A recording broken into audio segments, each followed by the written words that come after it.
and from them I was slowly assembling a different idea of what was possible.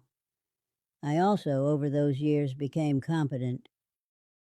By the time I was 12, I was a better cook than many grown women in that county.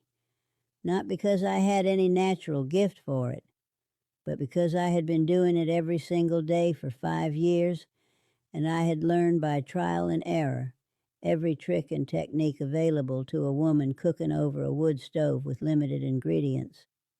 By 14, I was managing the household entirely on my own, including keeping accounts, which Pruitt had begun to let me do when he discovered I could cipher. There is a certain dignity in competence, even when the competence is in service of someone who does not respect you. You know what you can do? You know your own capacity? That knowledge belongs to you, and no one can take it. Still, 9 years is a long time to spend being girl. And there were things that happened during those years that I will not speak of in detail, because some things belong only to the person they happened to. I will say only this. Pruitt was not a good man, and there were aspects of my time on that farm that left marks that do not show on the outside. There came a day when I was 16, when I understood that I was not going to survive if I stayed. I left on a Thursday morning in March of 1860. I did not run. Running implies panic. I had thought about this for more than a year, planning it the way you plan something when your life depends on getting the plan right. I'd been saving money for 2 years, coins pressed into my hand by farm wives at the quarterly market where Pruitt sometimes brought me to help sell butter and eggs. Small amounts given quietly, the way women in those days sometimes helped each other when there was no other way to help, a dime here, a few pennies there. By March I had saved $1.60. Miss Forrest, my old teacher, had married a man in Knoxville and moved away, but before she left, she had written me a letter, written to me, not to Pruitt, with the name and address of a woman in Knoxville who ran a boarding house and who sometimes took in young women who needed a place to start over. She had pressed this letter into my hand and said, "When you are ready, Eliza." I'd kept that letter for 3 years, folded inside the lining of my shoe. On the Thursday I chose, I woke before the others as usual, started the fire as usual, and put the porridge on to cook.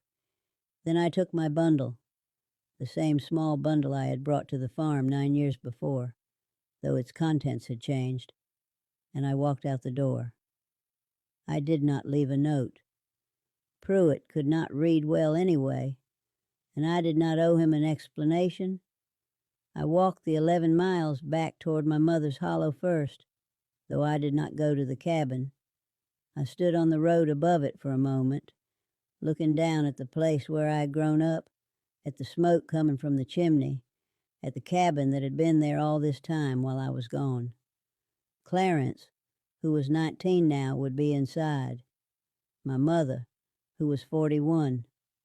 I thought about going down. I decided not to. There was nothing there for me anymore. Perhaps there never had been. And I was afraid that if I went back into that cabin, something in me would break, and I would stay, would let familiarity win over judgment, the way it does sometimes when you're tired and scared.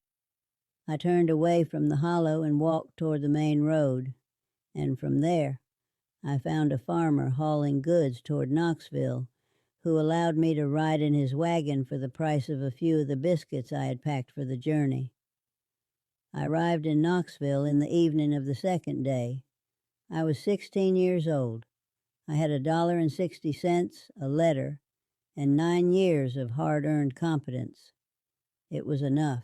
I will not tell the whole story of what came after, because it is too long and because it is, in many ways, an ordinary story, or ordinary for a woman of my time who had to make her own way. I will tell you the shape of it. The woman in Knoxville, Mrs. Canfield, was exactly what Miss Forrest had promised, a sharp, kind, practical woman who had helped a dozen girls before me and who understood, without being told, what I had left behind. She gave me a room and honest work in exchange for my labor, and she allowed me to use her evenings to continue my education, lending me books and sitting with me sometimes to discuss what I had read. Within a year, I was teaching reading to the younger children in her household and to the neighbors' children who came by. Within 2 years, I had been recommended to a family as a proper governess, a step up in the world that I accepted with more calmness than I felt, because I had learned very early that it does not serve you to show what you want too much, in case the wanting makes it disappear. I married, eventually.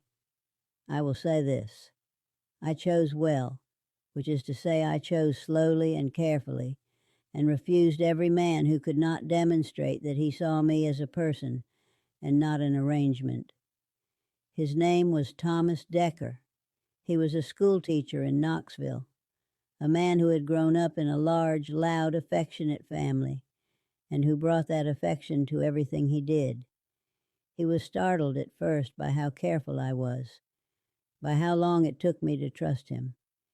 He did not know my history, not all of it, and he could not understand why I flinched sometimes, why I woke in the night and lay rigid until I could remember where I was. I told him, eventually, all of it: the flower, the wagon ride, the 9 years as girl on the Pruitt farm. He listened without interrupting. When I finished, he was quiet for a long time. Then he said, "You are the most remarkable person I have ever met." I told him that was not the response I had expected. He said, "What did you expect?" I said,